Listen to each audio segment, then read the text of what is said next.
Le 25 août 1944, le journal Libération publia en première page la photographie du premier soldat français arrivé à Paris, posant avec Georges Bidault devant une fenêtre à l'intérieur de l'hôtel de ville.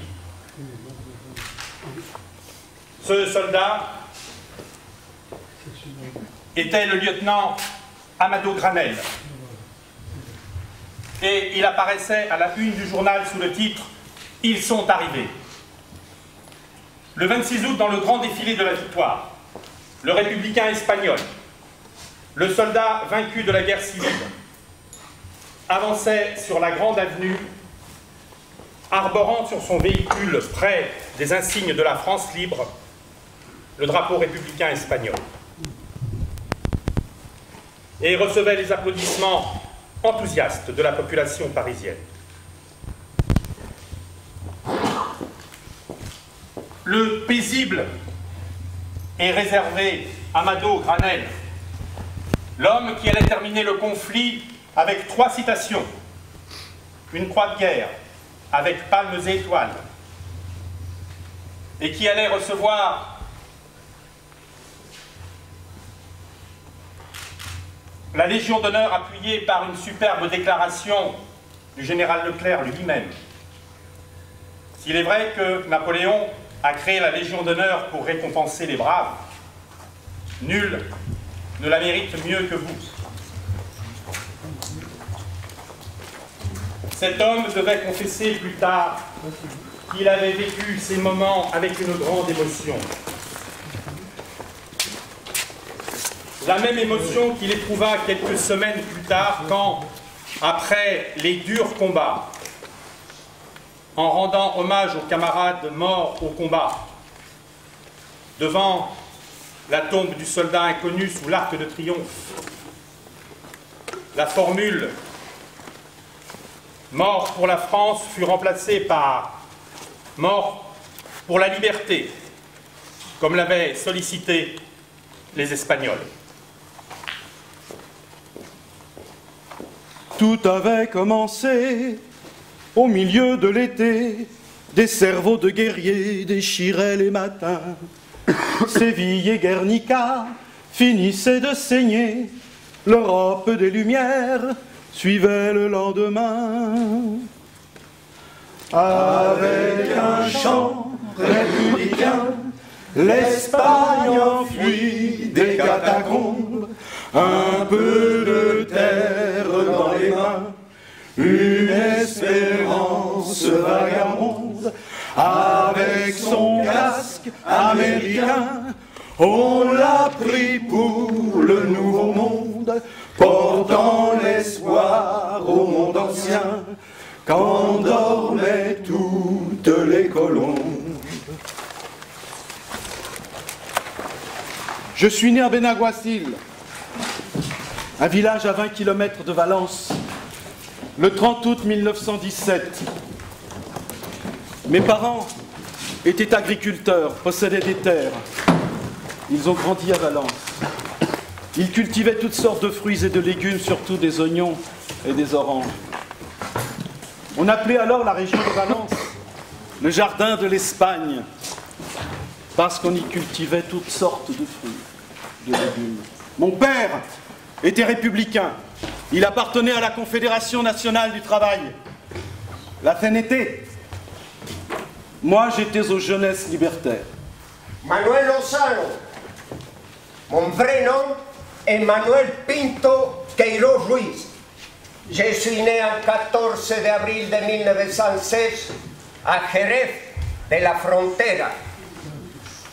Ma mère, elle est morte quand j'avais à peine 5 ans. Elle est tombée malade. Et on n'a rien pu faire pour la soigner parce qu'on n'avait pas d'argent. D'elle, je me souviens seulement que peu avant de mourir, elle m'avait dit: Eh bien, cas de ton père, Manuel, écoute-le toujours. Mon père était anarchiste, un très brave homme, très sérieux et très anticlérical.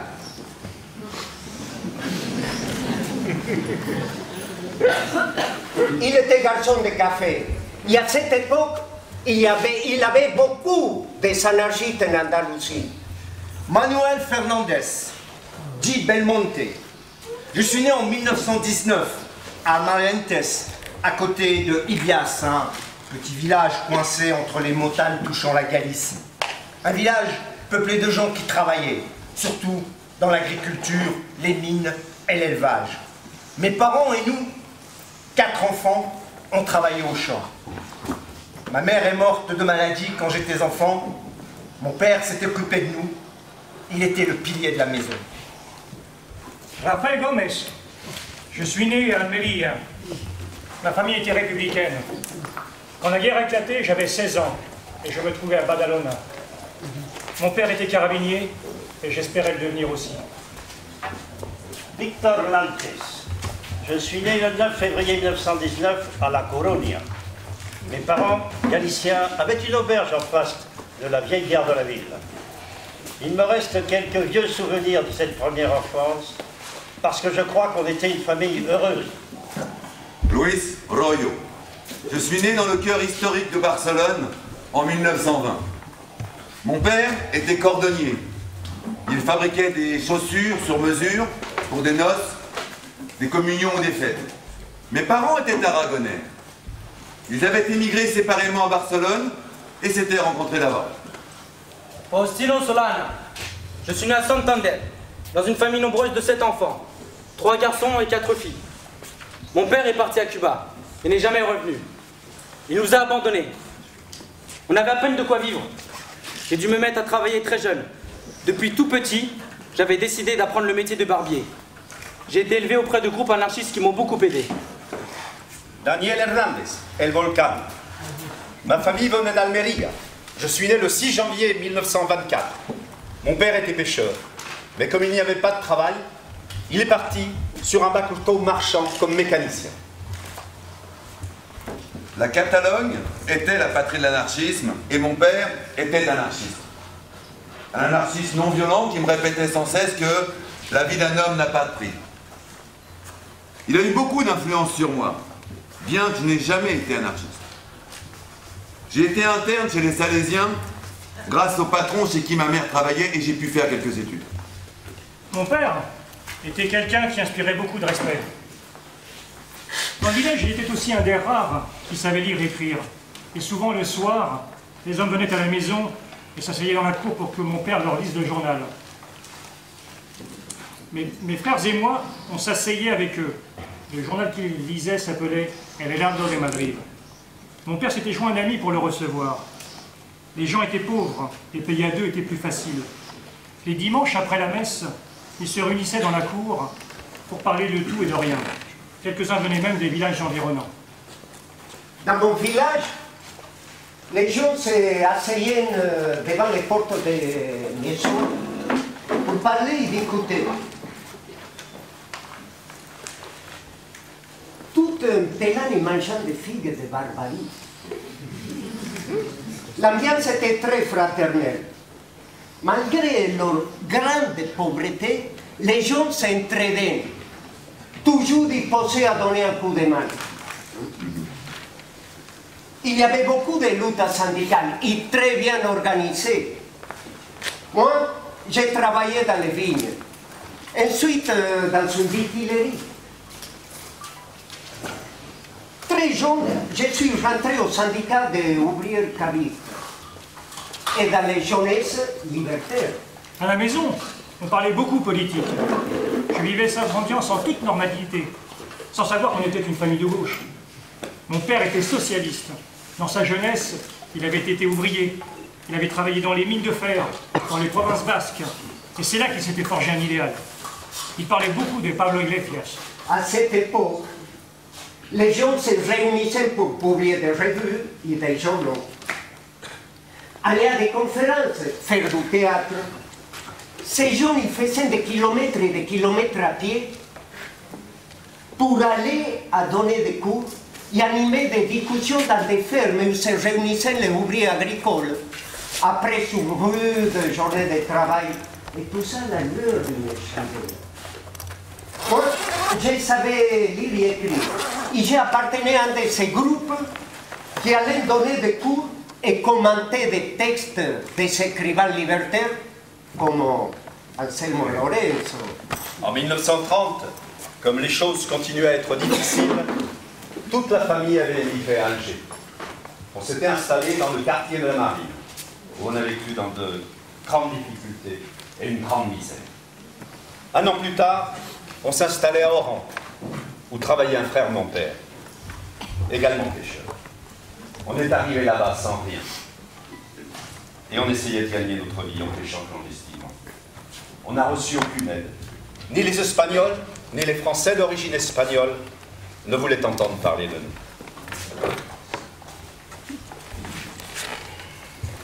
On a dû partir. Je n'avais que 4 ans parce que mes parents étaient de gauche et que Primo de Rivera gouvernait. En 1923, il y a eu une grande grève à la Colonia. Et mes parents ont caché de nombreux grévistes, parmi eux des dirigeants. Il y a eu des dénonciations et un policier, ami de mes parents, est venu leur dire de se dépêcher de partir parce qu'ils étaient en danger. En peu de jours, ils ont vendu leur commerce et toute la famille est partie vers Bayonne. Puis, on est allé à Alger. J'ai commencé à travailler dans une usine comme ouvrier ajusteur.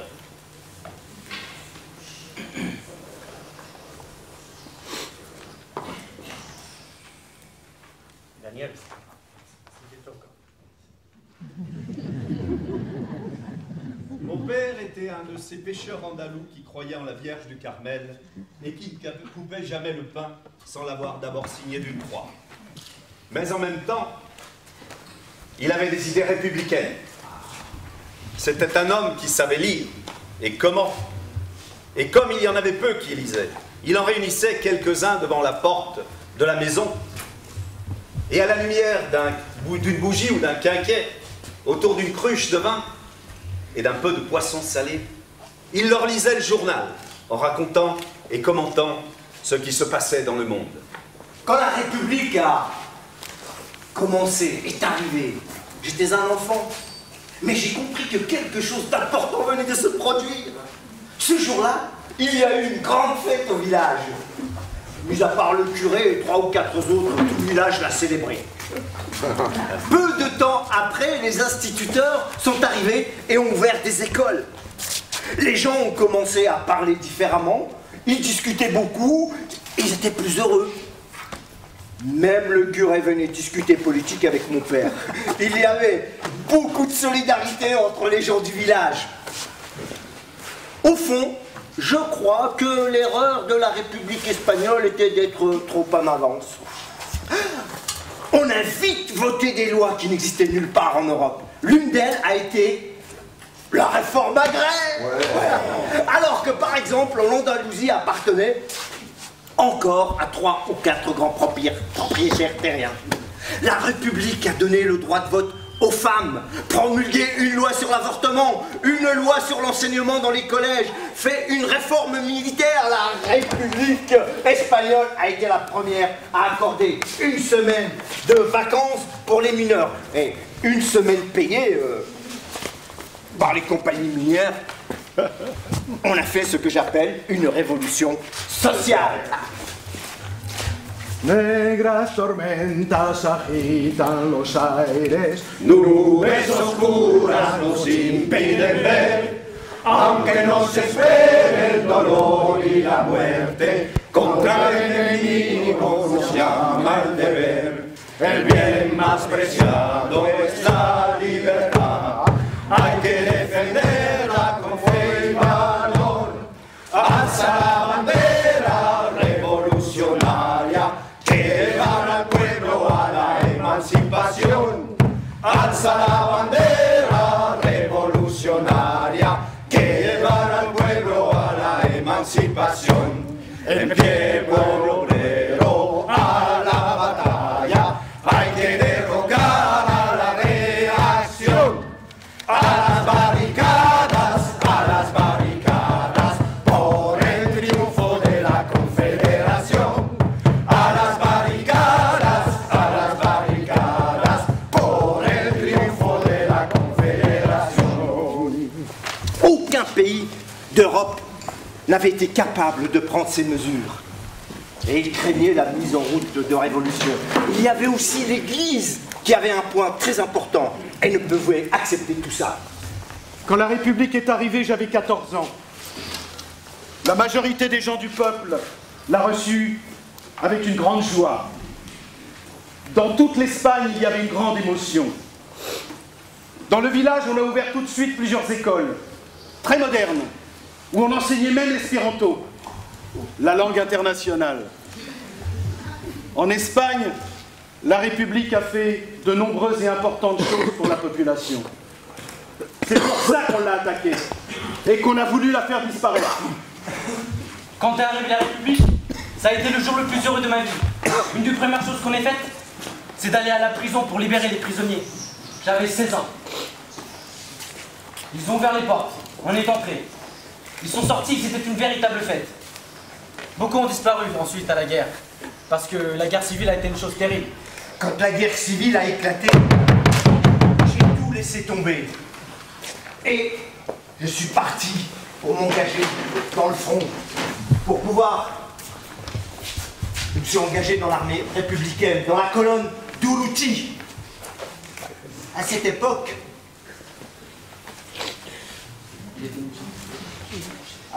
à cette époque,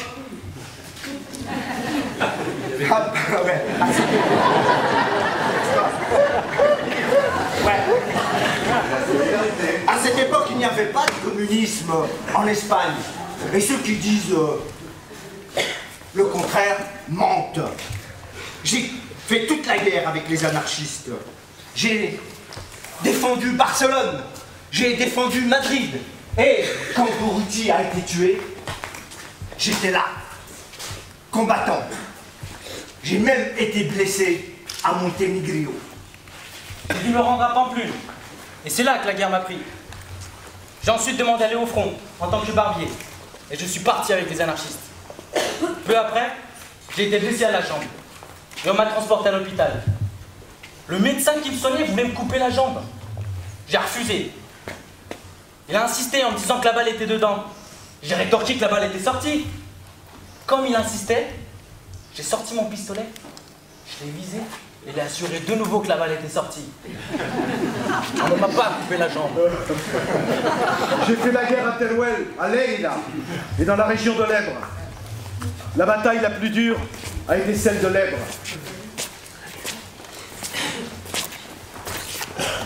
El ejército del Ebro, rumba la rumba la rumba bam. El ejército del Ebro, rumba la rumba la rumba bam.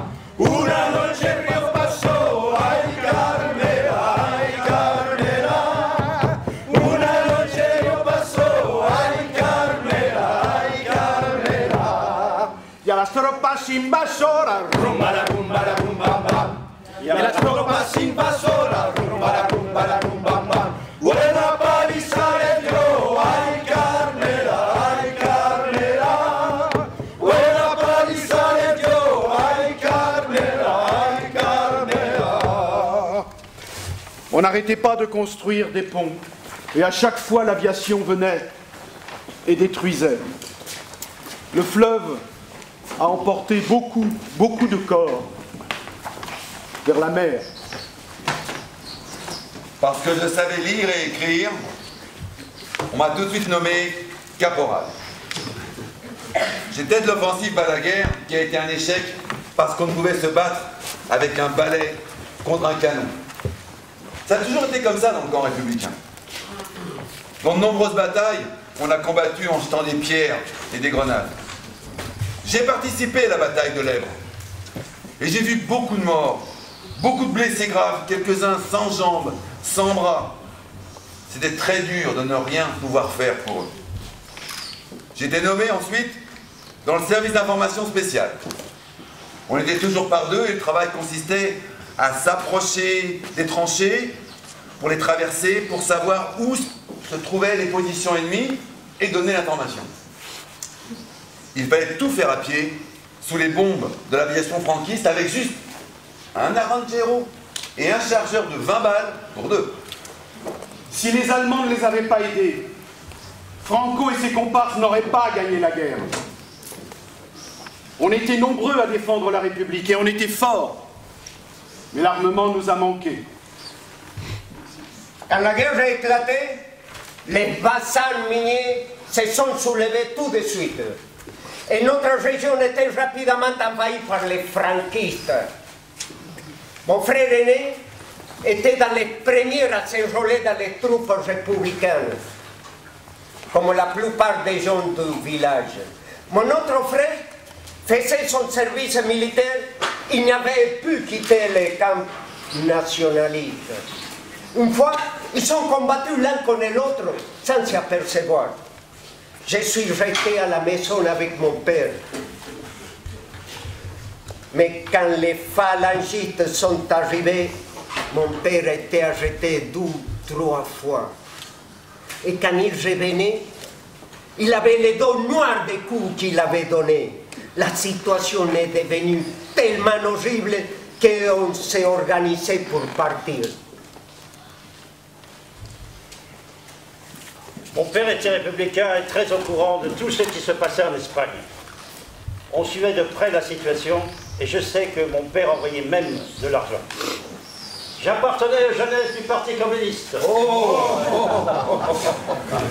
En 1937, le parti a dit à tous ceux qui le pouvaient d'aller aider la République espagnole. J'ai dit à mon père que je voulais aller combattre pour la République. Il m'a dit de faire ce qui me convenait et qu'il n'allait pas aller contre mes décisions. Et je suis parti. On savait qu'il était difficile de gagner la guerre, parce qu'on voyait constamment les Allemands voler au-dessus de nous et qu'ils avaient beaucoup de temps.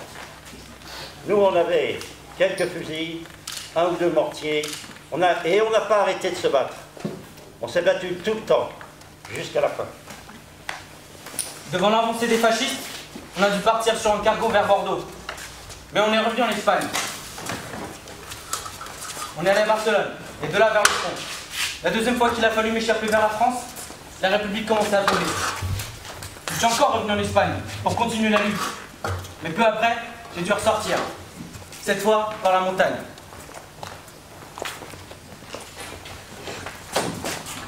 Arrivé en France, on nous a mis dans des camps de concentration. On nous avait demandé République ou Franco. On est tous allés du côté républicain.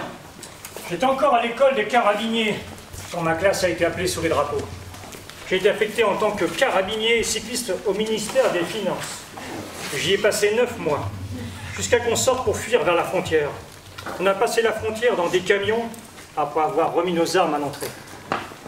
Mon père m'a dit que je devais m'en aller et il m'a aidé à fuir. Il n'a pas voulu venir avec moi. Les franquistes l'ont fusillé peu après. Et d'après un de mes oncles, il avait dit avant de mourir, moi, ils vont me fusiller, mais ils ne prendront jamais mon fils. Et ils ne m'ont pas pris. J'étais très jeune, mais dans ces moments-là, vivant une telle tragédie, on grandit très vite. Je suis arrivé à Grenade. J'étais à Murcia. Almeria.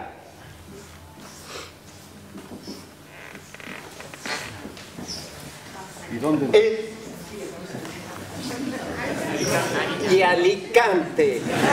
Ah, Alicante. La preuve. La douane, n'importe.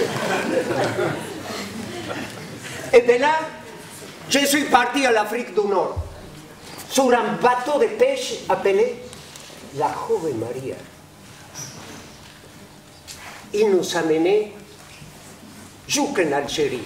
J'ai été fait prisonnier et j'ai retrouvé mon père et mon frère aîné dans un camp de concentration appelé la Harinera.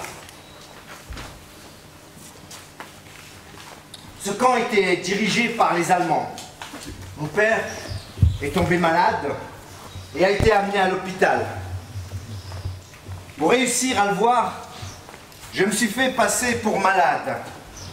Le jour suivant, Arrivé à l'hôpital,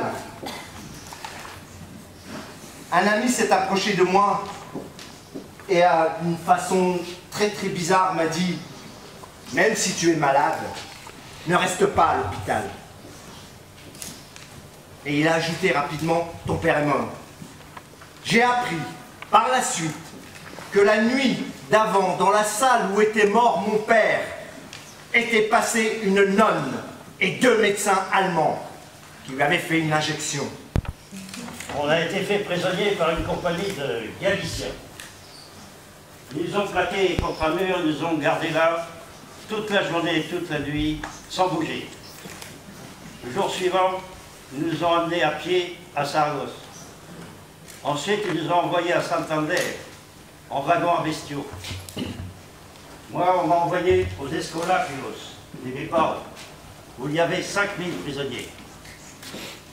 On a vécu là, le clairon du matin, le drapeau et Cara Sol. Cara Sol con la...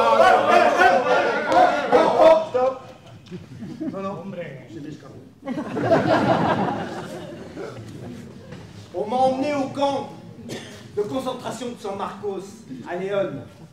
C'était terrible. Un camp comme les camps de la mort. Beaucoup mouraient de froid, de faim ou à cause de coups ou des tortures. 2 officiers allemands venaient avec 4 phalangistes et nous faisaient aligner devant eux. Se moquant de nous, ils nous faisaient baisser nos pantalons pour chercher des poux, nous insultant en même temps. Je crois que j'ai passé là le pire moment de ma vie. On mourait de faim et de misère. L'endroit était immense. Il y avait des coups, la faim, le froid, la torture. Chaque matin, des camions sortaient remplis de gens. On les fusillait sur le terrain de football de Léon. Chaque nuit, on attendait notre tour. Un matin, on m'a emmené dans les écuries et on m'y a enfermé avec d'autres personnes. Et parmi elles, Manolo, Caracol, le cantaor. Carcelero, carcelero, carcelero, carcelero, ¿por qué no abres puerta y cerrojo? Abre, abre puerta y cerrojo. Carcelero, carcelero, abre, abre ya el presidio.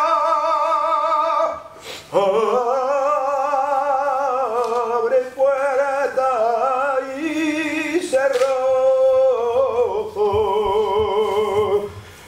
Carcelero, carcelero, carcelero, carcelero.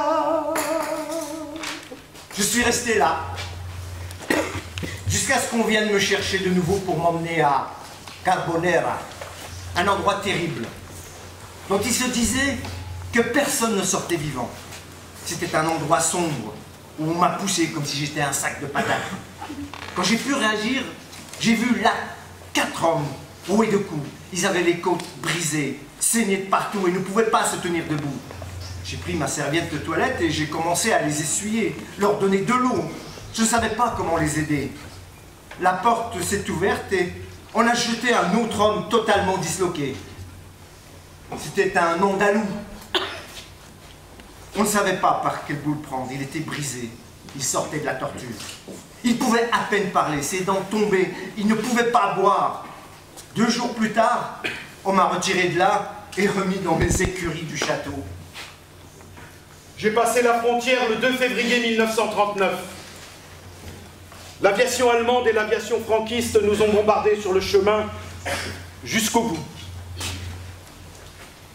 On est arrivé en France, plus d'un demi-million de personnes. On nous a laissés sur les plages comme des animaux. La seule chose qu'on pouvait faire était de se serrer les uns contre les autres pour se protéger du froid et du vent. sur ces immenses étendues de sable. On était des milliers à se regrouper. On a commencé la retraite à pied. On est arrivé à la frontière par Prats de Moyo le 12 février 1939 vers 5 h de l'après-midi. On a passé la frontière avec à notre tête le général Hernandez, son état-major et un groupe de musiciens. On était une soixantaine. On est entré en formation en jouant l'himno de Diego. Si los curas y frailes supieran la paliza que van a llevar, subirían al coro cantando libertad, libertad, libertad. La la la la la la la la.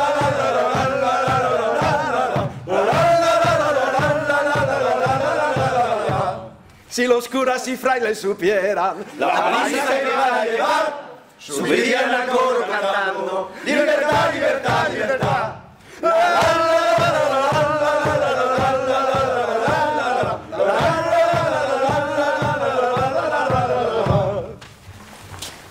J'avais 18 ans et des panneaux indiquaient Franco ou République.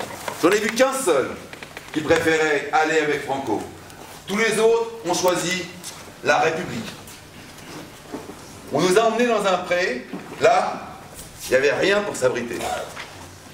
On a construit des tentes avec des couvertures pour nous protéger, mais c'était inutile parce qu'il est tombé plus d'un demi-mètre de neige. Et on a réussi quand même à s'abriter dans un refuge de pierre près de la montagne, jusqu'à ce qu'on nous envoie dans un camp à Agde, où les Espagnols montaient déjà des baraques en bois, mais où il fallait encore coucher par terre avec juste une poignée de paille. Les gendarmes et les soldats sénégalais nous traitaient très mal et frappaient très facilement. Les franquistes nous ont envoyés par le train à Saragosse. C'est là que les Allemands nous crachaient dessus. Un officier m'a craché au visage. C'est la pire chose qu'on peut faire à un homme. Pour moi, c'était pire que s'il m'avait tué. Quand l'offensive de Catalogne contre les Républicains a commencé, on nous a emmenés au front. On restait derrière pour réparer les ponts, les routes abîmées. Ils nous faisaient travailler comme de vrais esclaves. J'étais à Tolède quand la guerre a pris fin. Pour nous, prisonniers des franquistes, rien n'avait changé. Alors je me suis évadé en traversant la montagne vers la France avec 2 compagnons. Ahora, j'étais arrêté par la police et comme beaucoup d'Espagnols, enfermé dans un camp réservé aux clandestins, dans un grand hangar sur le quai, entouré de barbelés et surveillé par la garde mobile. Après, on m'a amené, c'était un vrai camp de concentration. Après, on m'a amené dans 2 autres camps, jusqu'à un camp appelé Colombe Béchard. Toujours à manier la pelle et la pioche, écrasant des pierres, surveillé par des gardiens, parmi lesquels il y avait des nazis. Un jour, j'ai laissé tomber une brouette chargée de pierres contre un de ces chefs allemands qui était un peu plus bas, un type d'une grande cruauté. Il n'a pas survécu. On m'a emmené au camp Saint-Cyprien. Les 4 premières semaines ont été un vrai calvaire. On allait pieds nus, on buvait de l'eau sale et savonneuse, qui venait de l'endroit même où on se lavait. L'administration française nous donnait très peu de nourriture, un pain pour 10 personnes, et de temps en temps, des patates avec un peu de viande et des œufs bouillis. On s'est rempli tout de suite de poux. C'était une vraie souffrance. On allait tous les jours à la plage pour s'épouiller, et ils étaient toujours là. La nuit, on creusait un trou dans le sable pour se coucher, et on se recouvrait d'une couverture. Quelques mois plus tard, la déclaration de guerre est arrivée en France. Et tout de suite, ils sont venus dans les camps pour former des compagnies de travail avec les Espagnols. Chaque semaine, des gendarmes venaient demander des hommes pour la Légion. Moi, je n'ai pas voulu aller à la Légion. Je suis resté pour attendre mon père. J'avais de la famille à Oran. J'ai écrit à un oncle et j'ai reçu très vite l'adresse de mon père qui se trouvait à Argelès-sur-Mer. Il a réussi à venir dans le camp où je me trouvais. On a pu comme ça rester ensemble quelque temps. Peu après, il a réussi à sortir, réclamé par son frère, mais moi, je n'y avais pas droit en tant que neveu. À la fin, on a fait des faux papiers. Et j'ai pu sortir en tant que frère de mon père, et puis j'ai pris un bateau pour Oran. À Oran, toute la famille a pu se réunir. Mais la vie là-bas n'était pas facile non plus. Au début, on n'avait pas de travail, et on devait se présenter tous les jeudis à la police. Mon père et moi y ont mangé dans un centre d'aide créé par une association de réfugiés espagnols. Après 6 mois d'enfer au camp d'Argelès, on a décidé de tout risquer et de s'évader. Avec mon frère et quelques amis, on est rentré dans la mer. Et chacun est parti de son côté. On a rencontré des paysans qui, nous entendant parler en catalan, nous ont aidés. Mon frère était parti dans une autre direction et on ne s'est pas retrouvés. Les paysans qui nous ont donné à manger et nous ont habillés, je crois bien que c'est parce qu'on était catalans, comme eux. Notre seule possibilité était de nous engager pour faire la guerre avec les Français. Sinon, nous nous renvoyaient en Espagne. Companys venait d'être exécuté à Montjuic. J'ai réuni quelques compagnons et leur ai dit qu'il fallait prendre un bateau pour filer au Maroc. Peu après, on a pu embarquer à destination de Casablanca. À un moment, le Mexique a annoncé qu'il accueillerait tous les républicains espagnols qui voudraient aller là-bas.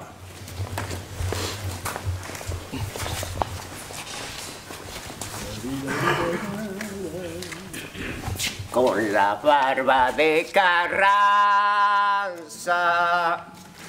voy a hacer una toquilla para ponerse el sombrero del señor Francisco Villa. La cucaracha ya no puede caminar porque no tiene, porque le falta marihuana que fumar. La cucaracha ya no puede caminar porque no tiene, porque le falta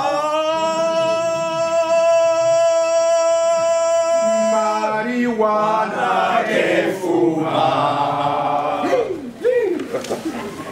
Mais la France ne nous laissait pas sortir. Quelques-uns ont réussi, mais très peu. Dans ces moments-là, on se sentait abandonné de tout le monde. On était très démoralisés, très tristes. Quand les Allemands ont envahi la France, beaucoup d'entre nous sont allés à la Légion. On nous a emmenés en Afrique du Nord. Ma famille m'a aidé à sortir et j'ai travaillé au champ. On avait très faim. Certains chassaient des chats et faisaient ensuite de la soupe aux chats qu'ils mangeaient avec délice. Moi, je n'ai jamais pu. Pendant très longtemps, mon alimentation a été composée d'escargots et de navets. En septembre, la guerre était déclarée et en novembre, on m'a remis dans le camp de concentration d'Agde jusqu'en février 40. On nous disait avoir trouvé un moyen d'échanger des prisonniers français avec l'Allemagne en y envoyant des étrangers. On s'est retrouvé dans la situation de choisir d'aller en Espagne ou en Allemagne. Le fils d'un gendarme que je connaissais m'a dit que le mieux à faire dans ma situation était de m'engager dans la Légion.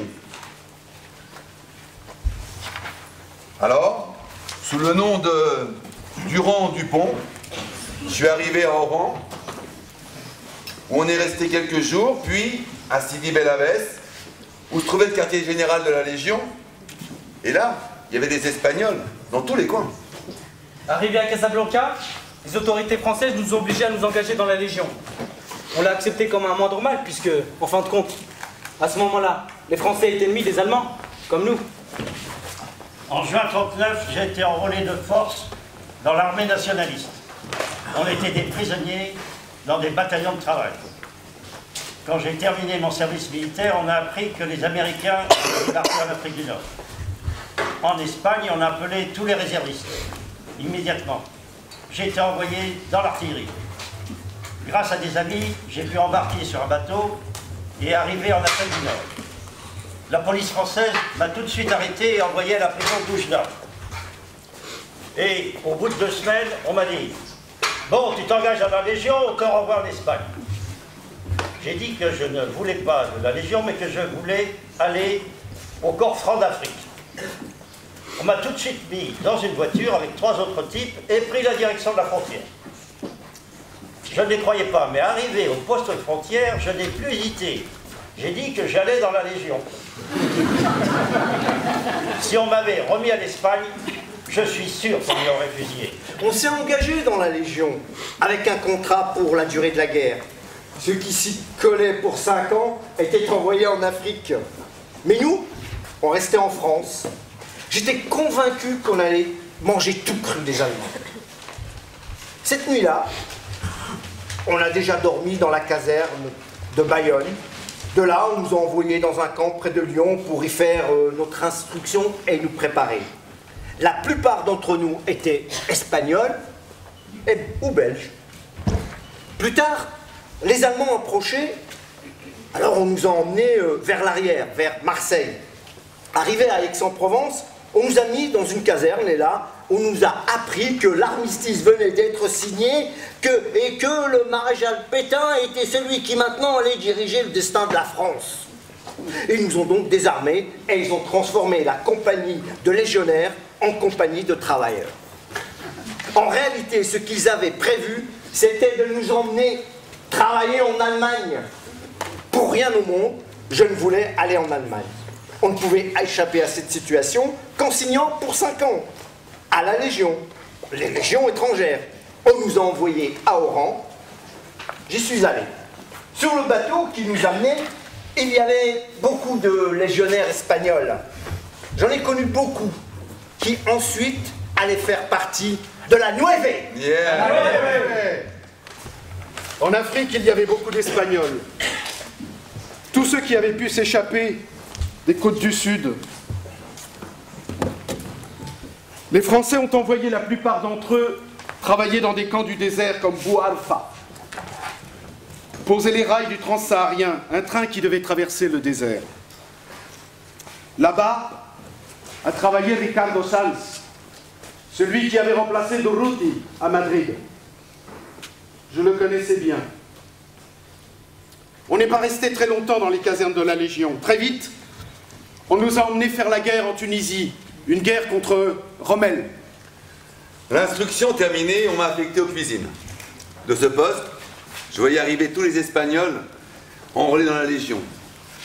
Et j'ai eu l'occasion d'en aider beaucoup à mieux manger. On s'entendait bien.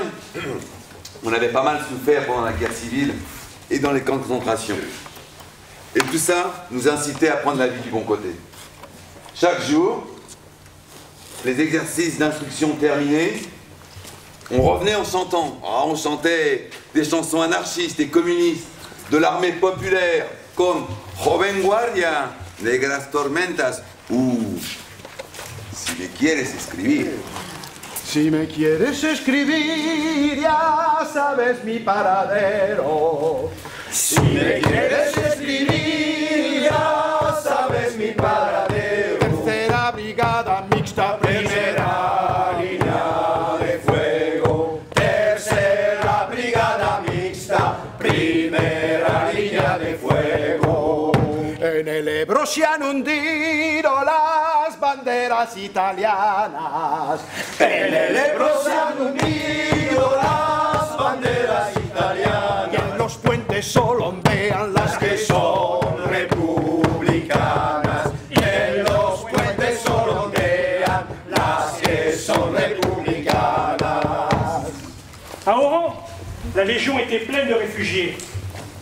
70% des légionnaires étaient espagnols. Les autres étaient belges ou polonais. Quand la France a signé l'armistice et est devenue l'alliée de l'Allemagne, on s'est décidé, un groupe d'amis et moi, à déserter. On était cantonnés au Sénégal. Après l'échec de De Gaulle à Dakar, on a organisé la Suisse. On est parti avec tout notre équipement, y compris les armes, à la recherche des troupes franco-britanniques qui luttaient contre l'Axe dans les colonies françaises d'Afrique équatoriale. Après notre fuite, on a été pourchassés en tant que déserteurs. Et il a fallu se cacher, marchant la nuit et dormant le jour. On a mis presque un mois à couvrir à pied les 4000 km qui nous séparaient des unités gaullistes se trouvant à Brazzaville. Là-bas, on s'est enrôlé dans l'unité de la Légion étrangère. Allié à De Gaulle, avec ses troupes, on a combattu au Soudan, en Syrie, au Liban, et surtout dans la bataille de Bir el-Khaim, en Libye. Où la 3e brigade mixte de la Légion étrangère, dans laquelle se trouvaient beaucoup d'Espagnols, s'est illustrée en protégeant la retraite de la 8e armée britannique. J'étais en train de pêcher avec mon père sur la plage des pêcheurs, à 20 km d'Oran, quand on a vu arriver des bateaux et vu débarquer une grande quantité de soldats. Mon père a eu très peur. On a d'abord cru que c'était des troupes allemandes ou que c'était les troupes de Franco. Il m'avait semblé entendre parler espagnol. Et on s'est caché derrière des lunes. En voyant leurs uniformes et un drapeau avec des étoiles, comme ceux que je voyais dans les films de cow-boys, on s'est vite rendu compte qu'ils étaient américains. Mais ils devaient être du Texas ou de Californie, parce qu'ils parlaient espagnol. Comme les habitants de la région d'Oran étaient d'origine espagnole, les Américains avaient envoyé un corps expéditionnaire hispanique. Je les ai guidés moi-même jusqu'à un village de l'intérieur. Je suis allé voir un lieutenant que je connaissais, parce qu'on lui vendait du poisson, et lui ai dit que les Américains avaient débarqué, et qu'il n'y avait pas eu d'affrontement, qu'ils n'avaient pas tiré une seule balle, et que le colonel Ramirez, qui dirigeait la troupe, m'avait dit que s'ils se rendaient, on ne leur ferait rien. Le lieutenant m'a dit oui, tout de suite. Quand les Alliés ont débarqué en Afrique, ils ont libéré les camps de concentration. J'étais dans la caserne quand les Américains ont débarqué. Je m'en souviens comme si c'était aujourd'hui. Une ordonnance Valencien est arrivée en criant « Les voilà! Les voilà! On les sauvés! Ils sont là !» Peu après, on entendait la canonnade au loin. Pour moi, ça a été un moment émouvant. Une émotion qui a duré peu de temps parce que le clairon a sonné et qu'on nous a dit de préparer les munitions parce qu'il fallait aller défendre la patrie. Les Espagnols, on n'était pas d'accord. On ne voulait pas combattre les Américains, on ne voulait pas tirer contre eux. Les légionnaires non plus, ni les Anglais, ni les Polonais. Les officiers ont compris qu'ils allaient avoir un problème. Mais pourtant, ils nous ont fait mettre en rang et marcher vers Casablanca, à une distance de 200 km.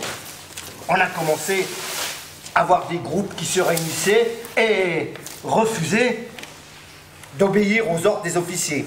Une chose rarissime dans la Légion. Mais la vérité est que certains officiers ne voyaient pas non plus avec sympathie l'occupation de la France par les Allemands. Et quelques-uns parmi eux venaient de temps en temps nous dire « Qu'est-ce que vous en pensez, les gars? On ne va pas tirer sur les Américains, non? Qu'est-ce que vous en pensez, vous ?» Le jour suivant, on était encore à la même place et personne ne paraissait disposé à partir.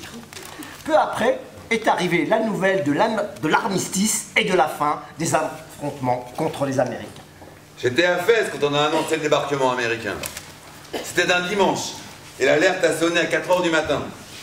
Mais il n'y avait personne pour se lever, donc on n'avait pas de commandement. On est parti vers 7 h du soir. La nuit, on a dormi au milieu du chemin. Et tous les officiers sont partis marcher le jour. Les Américains se sont régalés à nous mitrailler. Ils ont fait une vraie boucherie parmi la troupe. Beaucoup d'entre nous, surtout les Espagnols, ont déserté pour rejoindre les Américains. Parce qu'on voulait continuer la guerre contre Hitler. Et c'est pour ça qu'il fallait être avec les Américains. Parce que les Français, eux, étaient avec les Allemands. Puis on est revenu à Fès. On est arrivé avec 6 wagons de matériel. Matériel abandonné, ce qui les a ravis.